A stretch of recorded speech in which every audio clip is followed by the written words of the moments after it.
Hi guys, good morning. Tatrabaho kami ngayon ng asawa ko.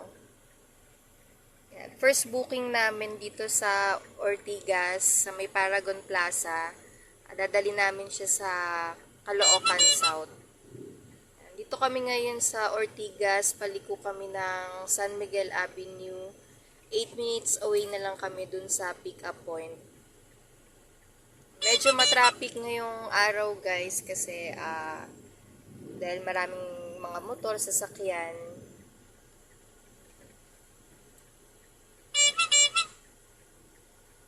Medyo matraffic lang ngayon dito sa Ortigas.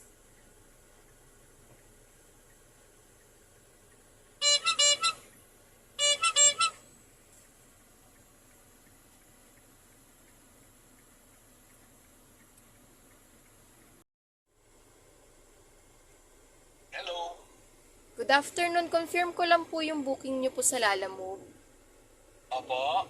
Sige po. Confirm po. Sir, ma'am yung address diyan nakalagay lang Hobart Village 2. Opo. Pero doon sa note may nakalagay yung exact address 30 Water Lily. Opo. Sige po. Opo, yun na lang po yung yung drop off niyan. Opo. Sige po. Okay. Sige po. On the Thank way you. for pick up na po. Thank you po. Yes po, thank you. Good afternoon, Lalamove. Nandito na po kami sa baba po sa may 7-Eleven. Sige. Dito lang po kami maghintay. Diyan lang, labas na rin kami dyan. Sige po. Nandito lang po kami naka-hazard puting kotse po. Anong car po? Puting accent po. Okay, sige. Hi guys, sa pick up na namin yung mga gamit sa may Ortigas. Dadali na namin siya ngayon sa may Caloocan South. Nandito kami ngayon sa EDSA. Traffic. Yan. Lagi naman traffic dito sa EDSA, guys. Yung pinick up pala namin, mga pala siya, t-shirt, tarpaulin, tsaka mga pamaypay siya ng isang politiko na tatakbo ng pagkasenador ngayong eleksyon. Dadali namin siya sa may Caloocan South.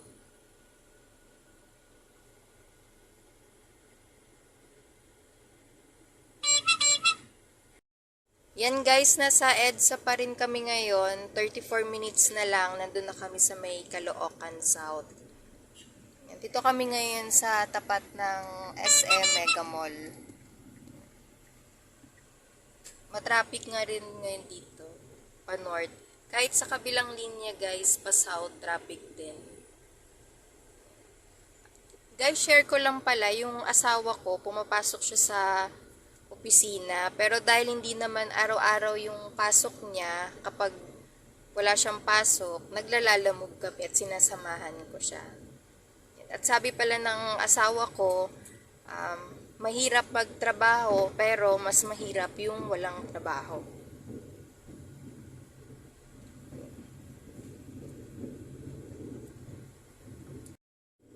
Nandito na kami ngayon sa EDSA Santolan. Wala nang traffic dito. Tuloy-tuloy na yung takbo ng sasakyan papuntang Cubao. Yan. At nabalitaan pala namin guys, itong EDSA pala, ngayong Marso ay i-rehabilitate siya. Kaya asahan natin yung mas mabigat na trapiko dito sa EDSA. Isang taon daw gagawin yung EDSA. Pa-isa-isang lane lang naman daw. Uunahin yung bus carousel, tapos yung kasunod na lane hanggang sa susunod na lane. Kaya guys, asahan natin yung mas malalang traffic talaga. Kaya mas habaan natin yung pasensya natin pagdadaan tayo ngayon ng EDSA.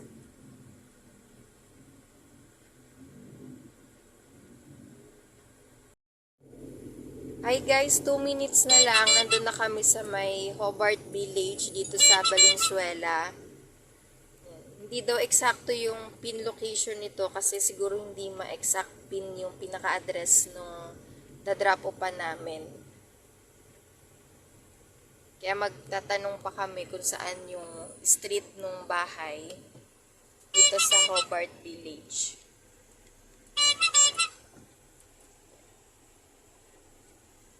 Ito yung Hobart Village 2. Orchid Street. Water Lily Street po yung Da-drop off pa namin.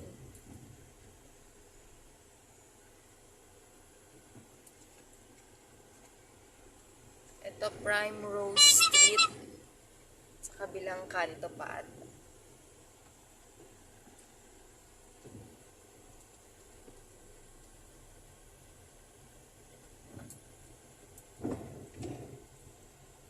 Yan, malapit na kami guys. Sa kabilang kanto na lang ating Water Lily Street.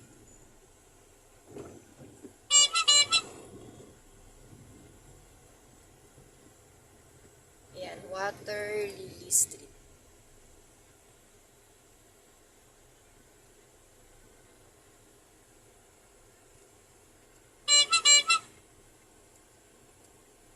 Yan. May kasalubong.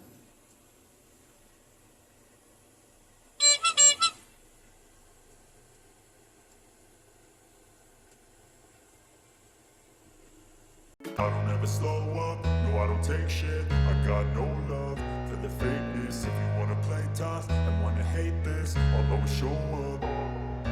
I don't ever slow up, no I don't take shit. I got no love for the fakeness. If you wanna play tough and wanna hate this, I'll always show up and make a statement. I don't ever slow up, no I don't take shit. I got no love for the fakeness. If you wanna play tough and wanna hate this, I'll always show up and make a statement. Everything I do so instinctive and so passionate. Every word I move so descriptive like an adjective. I got a vendetta against people who patented being negative when you Number 20.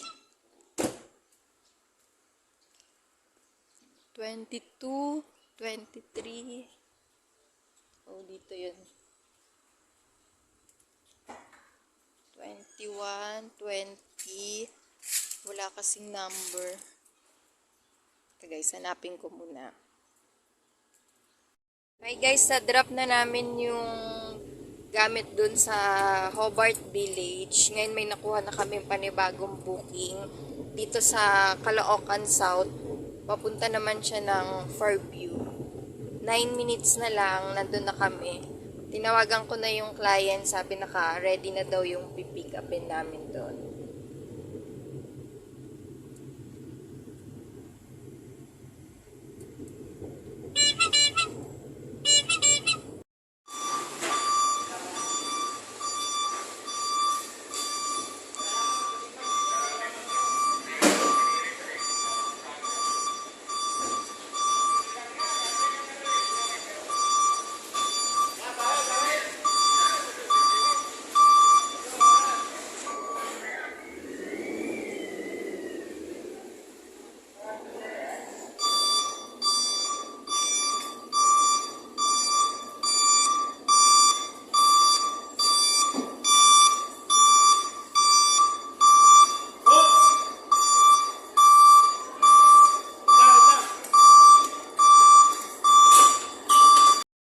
Hi guys, nandito na kami ngayon sa warehouse para pumick up ng items. Yan, naka 15 minutes na kami dito naghihintay. Sinabihan na kami nung gwardiya na may kulang pa daw na 2 boxes. Kaya sabi niya tawagan ko yung nag-book kasi pag lumagpas kami ng 30 minutes may additional 100 na para alam din yung nag-book. Yan. Pero tinawagan ko na yung nag-book guys. Sabi niya tatawagan niya daw yung supplier nila dito para maikarga na sa amin ng mabilis yung mga boxes. Yan. Pero mga naka 20 minutes na ata kami naghihintay dito guys kasi nga kulang daw yung 2 boxes. Sa kabilang warehouse pa ata nila manggagaling sobrang traffic sa labas kaya matatagalan yun bago dumating dito.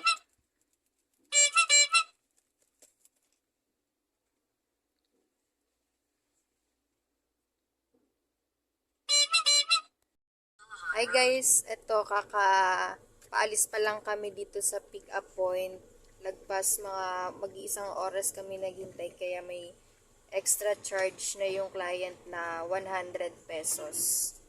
Yan, palabas pa lang kami dito sa warehouse. Maraming truck dito tsaka sobrang lubak nung daanan.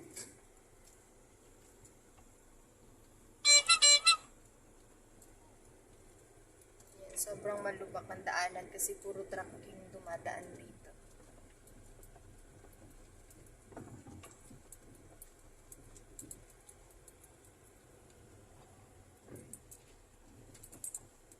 Yan ang malubak at mukhang matraffic pa rin dun sa labas.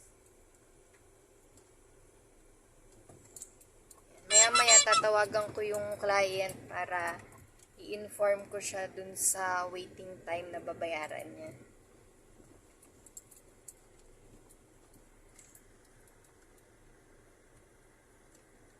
Traffic paglabas dito, guys.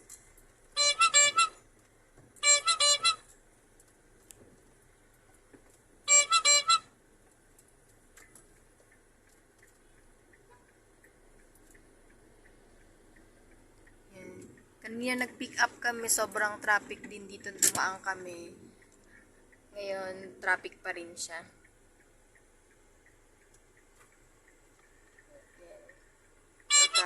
Tawagan ko na yung client, guys, para inform ko na may babayaran siyang 100 pagdating namin doon.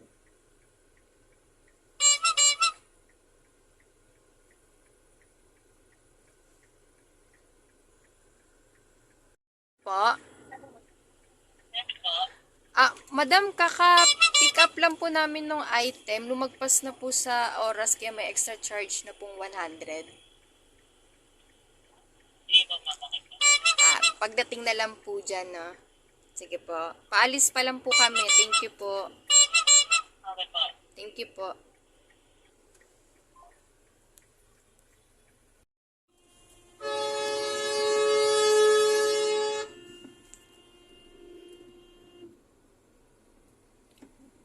Grabe yung truck, guys. Nakikipag-gitgitan talaga. Nakikipag-unahan na makasingit dito. Sobrang traffic kasi ngayon dito. Tapos may ginagawa pang kalsada. Ayun yung truck.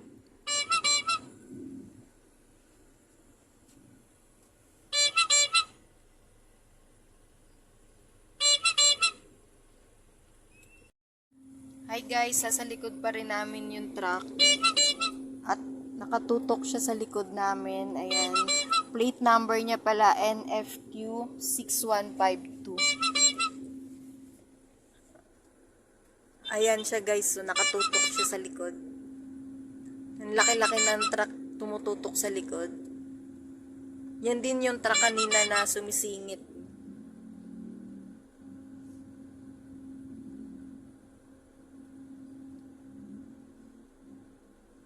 Sobrang traffic kasi dito palabas.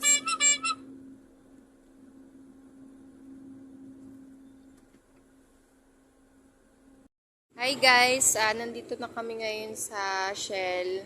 Magpapagas lang kami ng asawa ko. Yan, tapos uuwi na rin kami. Shoutout nga pala dun sa naging client namin kanina. Pinick up namin yung mga hopya dun sa Taguig, Tipas, Hopya. At hinatid namin dun sa may Nabotas. Thank you nga pala dun sa binigay niyong tip. Thank you. At sa pag-subscribe nyo dito sa channel naming mag-asawa, thank you rin. Yan. Magpapagas lang kami guys, tapos uuwi na rin kami. Thank you guys sa panonood. Please don't forget to like, share, and subscribe to our YouTube channel and follow us on Facebook, Team Vlogmas. God bless and thank you.